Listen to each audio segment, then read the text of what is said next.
Hello everyone, एक बार फिर से स्वागत करता हूं आप सभी का आपके अपने इस परिवार इजी साइंस में। साथियों, पिछले लंबे समय से रीट 2022 के मेन एग्जाम के सिलेबस और पैटर्न को लेकर काफ़ी ज़्यादा कन्फ्यूजन चल रहा था कि किस प्रकार से एग्जाम करवाया जाएगा। लेकिन कल इसके बारे में थोड़ा बहुत संक्षिप्त में हमें पैटर्न और सिलेबस का पता चला। आप सभी ने भी देखा होगा, लेकिन इसको देखने के बाद बहुत ज़्यादा कन्फ्यूजन बढ़ चुका है कि क्या टॉपिक रहेंगे, एग्जाम का लेवल किस लेवल का रहेगा, क्या 12th लेवल तक के प्रश्न आएंगे, उनका ग्रेजुएशन लेवल तक का क्या कठिनाई स्तर रहेगा, एग्जाम कब तक हो सकता है। ऐसे बहुत सारे डाउट्स को इस वीडियो में क्लियर करने की कोशिश करूंगा। तो वीडियो को अंत तक जरूर देखना और वीडियो अच्छा लगे तो इसे लाइक और सब्सक्राइब जरूर करना चैनल को। तो चलिए वीडियो की शुरुआत करते हैं। साथियों, आप सभी ने देखा होगा कि सबसे पहले बात कर लेते हैं कि रीट 2022 का जो मेन एग्जाम है, पहले 23 जुलाई को जो पात्रता एग्जाम होगी, उसके बाद जो भी पात्रता को क्लियर करता है उसके लिए हो सकता है एग्जाम की डेट अगर बात करें लगभग बताया जाए इसी साल के एंड तक करवा दिया जाएगा।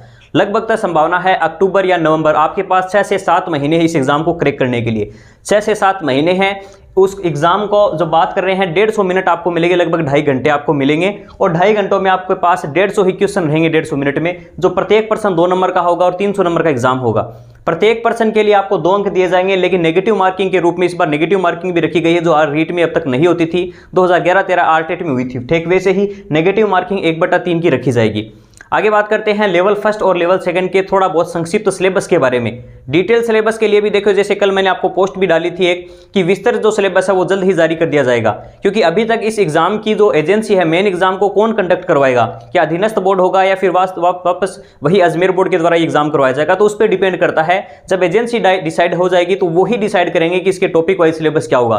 तो विस्तृत सिलेबस निश्चित रूप से आएगा और इसको लेकर जो उपेंद्र जी है और अपने देवेंद्र जी सर से भी मैंने बात की है, वो कह रहे हैं सर लगातार इस चीज की कोशिश कर रहे हैं, तो विस्तृत विज्ञापन जो जरूर जारी करवाने की इसके पूरा प्रयास करेंगे और निश्चित रूप से आएगा साथियों, क्योंकि 2011 और 13 में बात बिल्कुल अलग थी और अब बात बिल्कुल अलग है।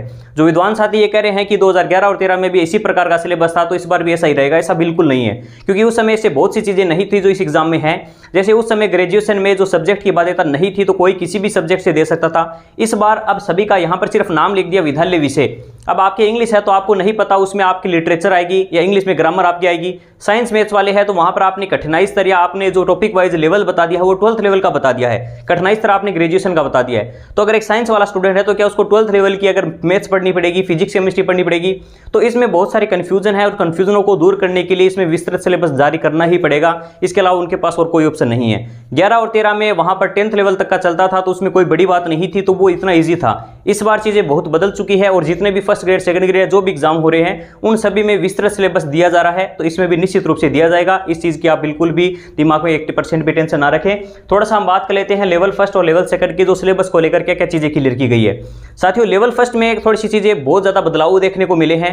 जहां पर रीट के अंदर हम देखें तो उसमें सिंपल सी थी कि साइकोलॉजी थी, आपके 2 लैंग्वेज होती थी और ईवीएस का एक एग्जाम होता था, ठीक है, एनवायरमेंट स्टडी का। तो इस बार क्या है, इसमें राजस्थान का जीके को एक बहुत बड़ा पार्टीशन के रूप में जोड़ा गया है, चाहे वो लेवल फर्स्ट हो या लेवल सेकंड के अंदर साइंस मैथ्स वाले हो। उनके लिए थोड़ा सा बर्डन ये बढ़ चुका है कि जो साइंस में राजस्थान का जीके इन्होंने कभी नहीं पढ़ा होगा रीट में, तो उनको अब पढ़ना पड़ेगा कि राजस्थान की जो ज्योग्राफी है, हिस्ट्री और कल्चर है, लेवल फर्स्ट में उसमें 90 अंक के भार जोड़ा गया है और लेवल सेकंड में इनमें 70 अंक का भार है। दूसरा, फिर से राजस्थान का सामान्य ज्ञान जो जनरल जीके है, अपना जनरल नॉलेज है, और इसी सिलेबस में फर्स्ट ग्रेड के जो कुछ टॉपिक्स है उनको भी इंक्लूड करा गया है, जैसे स्कूल मैनेजमेंट वगैरह।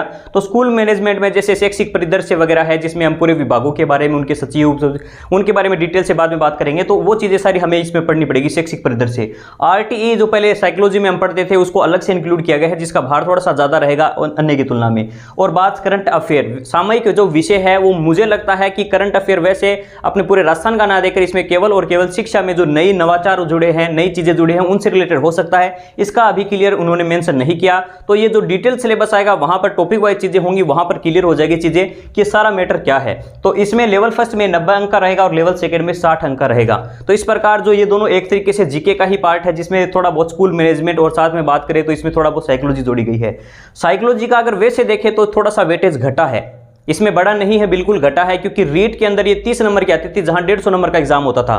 वहीं अब बात करें तो साइकोलॉजी है वो 20 अंक की यहां पर रह चुकी है, और साथ ही साथ अगर 5-7% यहां भी आते हैं, 5-7% यहां आते हैं तो 10 नंबर और मान के चलिए तो 30 ही अंक की साइकोलॉजी आ रही है। और 150 में की बजाय अब 300 अंक का जो पेपर है उसमें से सपोज कीजिए सिर्फ 30 नंबर की साइकोलॉजी आ रही, तो इसका वेटेज बहुत ज्यादा कम हुआ है। जहां 150 अंक का पेपर होता था वहां भी 30 नंबर की आ रही थी, तो जहां पर 300 अंक का हो रहा डबल हो गया, तो इसका मतलब साइकोलॉजी को बिल्कुल ही आधा कर दिया गया है। ये बड़ी नहीं है, घटी है, थोड़ा बहुत स्कूल मैनेजमेंट या अलग टॉपिक है। विधालय विषय की बात करें तो साथियों लेवल फर्स्ट में बहुत से साथी कह रहे हैं कि सर हमारी तो इंग्लिश हमने कभी पढ़ी नहीं, हमारा तो संस्कृत विषय ऑप्शनल रहा है, पात्रता एग्जाम में भी हम संस्कृत से पढ़ेंगे तो हमें इंग्लिश क्यों पढ़नी पड़ रही है। साथियों इसका मुख्य कारण यह है कि पहली से पांचवी तक के बच्चों में जो 5 सब्जेक्ट चलते हैं वो सभी के लिए कंपलसरी है, उसमें कोई ऑप्शनल नहीं होता। 5 सब्जेक्ट है, जैसे हिंदी, इंग्लिश है, साइंस, मैथ्स है और एसएसटी है। तो वहां पर संस्कृत जैसा विषय 6th क्लास से शुरू होता है, तो 500 जो विषय है वो सारे के सारे यहां पर इंक्लूड किए हैं और लेवल फर्स्ट में प्रत्येक विषय का 10 अंक रखा गया है। इसका थोड़ी सी दिक्कत यह भी है, अब 5 विषय उसमें से क्या आएगा, ग्रामर आएगी या क्या आएगा, उसका अभी डिटेल में अगर नहीं बताएंगे तो ऐसे कैसे पता चलेगा कि सारी ही चीजें पढ़नी है पहली से 5वीं क्लास तक की, तो ये पॉसिबल नहीं है। तो डिटेल सिलेबस आएगा, प्रत्येक में बता दिया जाएगा कि इंग्लिश के ये टॉपिक आएंगे, हिंदी के ये टॉपिक आएंगे, तो वो चीजें आपके लिए निश्चित रूप से आप अपनी तैयारी शुरू कर दीजिए। तो 50 अंक का विद्यालय विषय रहेगा, जबकि लेवल सेकंड के अंदर जो आप जिस एग्जाम से मुख्य रूप से आप शिक्षक बनना चाहते हैं, जिस एग्जाम के जो आपका संबंधित विद्यालय विषय रहा है, जो ग्रेजुएशन में आपके है, ठीक वही जो बाध्यता यहां पर लागू हो जाएगी। अगर आप साइंस मैथ्स से है तो आपके दोनों ही टॉपिक आएंगे, साइंस भी आएगी और मैथ्स भी आएगा, क्योंकि आरटी के अकॉर्डिंग साइंस और मैथ्स का एक ही टीचर होता है। तो जो भी शिक्षक ये कह रहे हैं कि साइंस वालों की सिर्फ बायो आएगी और मैथ्स वालों की सिर्फ मैथ्स आएगी, ऐसा बिल्कुल नहीं है। फिर से अगर 120 नंबर का है तो ये मान के चलिए 60 नंबर की इसमें साइंस होगी, तो 60 नंबर की इसमें मैथ्स आएगी आपके। और रही बात सब्जेक्ट की, जो पेडागोजी है, अपनी शिक्षण विधियां आती है, वो कितने नंबर की आएगी, तो लेवल फर्स्ट में जो 5 कंपलसरी विषय होते हैं प्रत्येक 8 नंबर की आएगी, यानी कुल मिलाकर आपके 40 नंबर की इसके अंदर आएगी। काफी अच्छा वेटेज है आपके शिक्षण विधियों का लेवल फर्स्ट के अंदर। जबकि लेवल सेकंड के अंदर बात करें तो इसमें केवल और केवल 20 नंबर की आएगी, यानी साइंस की 10 नंबर की हो सकती है और 10 नंबर की आपने मैथ्स की हो सकती है। वैसे ही एसएसटी में 20 नंबर की हो सकती है और अन्य आपके जो भी विषय है, इंग्लिश है तो इंग्लिश में 20 नंबर की होगी। और दूसरा जो एग्जाम होगा उसका लेकर भी थोड़ा सा कंफ्यूजन अभी भी है कि जो लेवल अगर सेकंड की बात करें तो इसमें एक ही बच्चे के अगर 2 सब्जेक्ट्स हैं, जैसे मान लीजिए किसी की एसएसटी है और साथ में उसने इंग्लिश भी की है या हिंदी भी की है, तो मेरे हिसाब से इस बार जो एग्जाम करवाया जाएगा वो अलग अलग दिन करवाया जाएगा। अभी तक ये चीजें क्लियर नहीं है, डिटेल जब विज्ञप्ति आएगी तब इस चीजें थोड़ा सा क्लियर हो जाएगा। आप उन चीजों को लेकर कभी भी डाउट या कंफ्यूजन में या टेंशन में ना रहा करें, जो चीजें अभी तक किसी को नहीं पता है आप उन चीजों पर विचार करके तैयारी भी खराब। देखो अधिगम का हमने जब टॉपिक पढ़ा था तो उसमें थार्नडाइक के मुख्य नियमों के अलावा अन्य एक नियम पढ़ा था, मनोवर्ती का नियम। उसके अकॉर्डिंग जिस चीज के प्रति हमारी सोच ही नेगेटिव हो जाती है वो चीजें हमें अपने आप हार्ड लगने लगती है। जैसे किसी शिक्षक के प्रति या किसी सब्जेक्ट के प्रति हमारी सोच ही बन गई कि ये चीजें मुझे नहीं आती। जैसे मैं खुद साइंस से हूं, कभी जीके मैंने नहीं पढ़ा है, लेकिन फिर भी अगर मेरे जीके के प्रति अगर ये सोच बन चुकी है कि जीके तो ऐसा विषय जो मुझे कभी नहीं आ सकता, तो ये एग्जाम मेरे लिए बिल्कुल भी नहीं है। ठीक यही बात सिलेबस के लिए, सिलेबस के प्रति यदि आपकी सोच बन चुकी है कि इतना घटिया सिलेबस है और इसका तो बिल्कुल भी अब रीट में तैयारी करने का कोई फायदा नहीं है, तो ये सोच ही एक ऐसी चीज है कि आपके दिमाग को ये मजबूर कर देगी इस चीज के लिए कि आपका सिलेक्शन नहीं हो सकता। थोड़ा पॉजिटिव सोचिए, बिल्कुल इजी चीजें हैं। 300 में से तो आप ये सोच कर चलिए 120 और 20 यानी 140 नंबर के तो आपका सब्जेक्ट और उसकी साइकोलॉजी उसके आपका शिक्षण विद्या है, और उस पे से 20 नंबर की है आपकी जो अपनी साइकोलॉजी है, और उस 20 के अलावा मान लीजिए 5-7% यहाँ से आते तो कम से कम 30 नंबर की साइकोलॉजी आपकी फिर से आएगी। और रही बात इंफॉर्मेशन टेक्नोलॉजी, सिंपल सा टॉपिक है, थोड़ी बहुत कंप्यूटर के बारे में और थोड़ा बहुत इंटरनेट वगैरह के बारे में इनको बेसिक नॉलेज, जो आईसीटी का टॉपिक फर्स्ट ग्रेड में भी चलता था वही टॉपिक को थोड़ा बहुत यहाँ पे जोड़ने की कोशिश की गई है। तो इस प्रकार से अगर देखें तो सिलेबस को काफी ज्यादा मॉडिफाइड कर दिया गया है। इसमें राजस्थान का जीके का एक अच्छा वेटेज रखा गया है और साथ ही साथ इसमें थोड़ा बहुत अपना फर्स्ट ग्रेड के जैसे स्कूल मैनेजमेंट वाला टॉपिक था, करंट अफेयर का टॉपिक था और आईटी का टॉपिक जोड़ने की कोशिश की गई है। रही बात एग्जाम डेट की, तो मैंने आपसे कह दिया है संभवतः इसी साल ही होगा, और निश्चित रूप से जहां तक उन्होंने बताया है शिक्षा विभाग से या जो भी जानकारी मिली है उसके अकॉर्डिंग तो अक्टूबर या नवंबर में एग्जाम करवाया जा सकता है। दूसरी बात है कठिनाई स्तर का। देखिए उसमें एक नीचे लाइन दे दी गई है कि जो आपका टॉपिक होंगे वो 12th लेवल तक के होंगे, और रही बात कठिनाई स्तर की वो ग्रेजुएशन लेवल का होगा। साथियों ऐसा दिमाग में बिल्कुल 1% भी ये पॉसिबल ही नहीं है अगर ऐसा हो तो, क्योंकि अगर देखिए आर्ट्स विषय का तो मैं नहीं जानता ज़्यादा, लेकिन अगर साइंस विषय में अगर बात करें तो साइंस में ऐसा करना नामुमकिन वाली बात होगी 3rd ग्रेड लेवल पर, क्योंकि ये तृतीय श्रेणी शिक्षक अध्यापक की भर्ती होगी।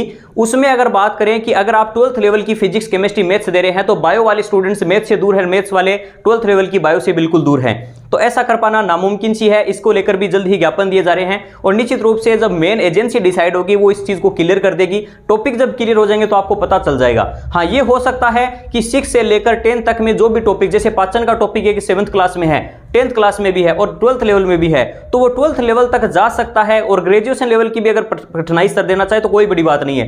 टॉपिक आपके 6 से 10th तक ही होंगे, इससे ऊपर टॉपिक आपके बिल्कुल नहीं होंगे, चाहे लेवल फर्स्ट हो या लेवल सेकंड हो। कठिनाई स्तर की बात करें तो वो आपका 12th लेवल ही रहेगा, और अगर ग्रेजुएशन लेवल भी कठिनाई स्तर देते हैं तो इसमें कोई बड़ी बात नहीं होगी, लेकिन टॉपिक आपके 6 से 10 तक ही रहेंगे। उसमें उच्च माध्यमिक जरूर दे रखा है, 12th तक नहीं हो सकते, 10 तक ही होंगे, ये भी जल्दी क्लियर हो जाएगा। रही बात आपकी टॉपिक वाइज सिलेबस कब तक जारी हो सकता है, साथियों इस चीज को लेकर प्रयास किया जा रहा है, मंडे को भी इसको लेकर ज्ञापन दिया जाएगा। और रही बात इस चीज के टॉपिक वाइज सिलेबस की, तो वो तभी मेरे हिसाब से तभी पॉसिबल हो पाएगा जब इसकी एजेंसी डिसाइड कर ली जाएगी। आप सोच के देखिए, अगर यही पेपर इतना जैसे वास्ट या इतना बड़े लेवल पर इस चीज को बना दिया गया है, क्योंकि हमने अब तक जो तैयारी की थी, एग्जाम को रद्द कर दिया, वो चलो अलग टॉपिक है वो, लेकिन इसके बावजूद भी इतना बड़ा लेवल पर हमें नई नई चीजें सामने पेश कर दी है। अब इसकी तैयारी करने में आपके पास कम से कम 6-7 महीने हैं। आज से ही हमारे पास दिमाग में एक पॉजिटिव सोच लेके चलिए कि अब तक जो तैयारी की है उसमें थोड़ी बहुत और तैयारी करनी पड़ेगी। सब्जेक्ट की, साइकोलॉजी की, इन चीज़ों की हम तैयारी कर रहे थे, और मैं लगातार आपसे कह रहा था 3 चीज़ें ही है जो कॉमन है, वो लगातार आप चाहे फर्स्ट ग्रेड, सेकंड ग्रेड और थर्ड ग्रेड, इनको लगभग एक समान सा कर दिया है। जो लगातार फर्स्ट या सेकंड ग्रेड की तैयारी कर रहे हैं उनके लिए बहुत अच्छा सिलेबस है, और जो इतने दिनों से सिर्फ वेट कर रहे हैं, सिर्फ रीट का दिमाग में सोच बनाकर कि रीट में ये चीज़ें थी कि 2 लैंग्वेज आती है, एक साइकोलॉजी आती है और एक विषय आता है, तो वो ईजी था। क्योंकि वो इजी इसलिए लग रहा था क्योंकि लगातार हम इतने समय से उसी की तैयारी कर रहे थे। अब थोड़ी सी चीजें मॉडिफाइड हुई है, first grade second grade type का सिलेबस बनाने की कोशिश की गई है। अब जैसा भी है देखो, इसको हम बदल नहीं सकते, हम बदल खुद को सकते हैं, एक सोच को बदल सकते हैं कि मुझे तैयारी इसी पैटर्न के आधार पर करनी ही पड़ेगी, कोई ऑप्शन नहीं है। 6 महीने से 7 महीने का समय है आज से कि अगर शुरू करें। पात्रता, आप इसको अगर अच्छे से पढ़ते हैं आपकी पात्रता निश्चित रूप से क्लियर हो जाएगी। लैंग्वेज का थोड़ा बहुत आपको एक्स्ट्रा नॉलेज लेना पड़ेगा। तो साथियों, आप सभी के लिए मेरी शुभकामनाएं हैं, आप आज से ही अपनी तैयारी शुरू कर दीजिए। इससे रीट से रिलेटेड जो भी कोई अपडेट्स होगी मैं आपके लिए लेकर जरूर आऊंगा। विस्तृत सिलेबस भी जारी होगा, टॉपिक भी पता चलेंगे, हर चीज क्लियर होगी, लेकिन उनका वेट कर आप ये अपना समय खराब ना करें कि वो कब तक आएंगे। आपको पता है आपका सब्जेक्ट आएगा तो 6 से 10 तक की आप तैयारी शुरू कर दीजिए। और रही देखिए, मैं थोड़ा कोचिंग वगैरह में पढ़ा रहा हूं, और साथ में आपको पता है थोड़ा बहुत घर में भी थोड़ी स्टडी करने के कारण थोड़ा सा टाइम मैं नहीं दे पा रहा हूं, लेकिन कोशिश करूंगा थोड़ा टाइम मैनेज कर आपके जो 6 से 10 तक के है साइंस में कंप्लीट कराऊंगा, एग्जाम से पहले कराऊंगा। आप निश्चित रहे उस चीज को लेकर। और टॉपिक वाइज आप टेस्ट सीरीज भी हम शुरू करेंगे, निःशुल्क हर चीज चलेगी, कोई भी किसी प्रकार की आपसे पेमेंट नहीं लूंगा। घर को चलाने के लिए देखो साथियों, मुझे भी कोचिंग वगैरह में थोड़ा बहुत पढ़ाना पड़ता है, तो उसमें थोड़ा मैनेज कर लेता हूं। यहां पर मैं आपको किसी प्रकार की कोई फीस नहीं लूंगा। आपको सच में लगता है कि थोड़ी बहुत मेहनत आपके काम आ रही है तो चैनल को सब्सक्राइब करके इस चैनल से जुड़े रहें। धन्यवाद। जय हिंद।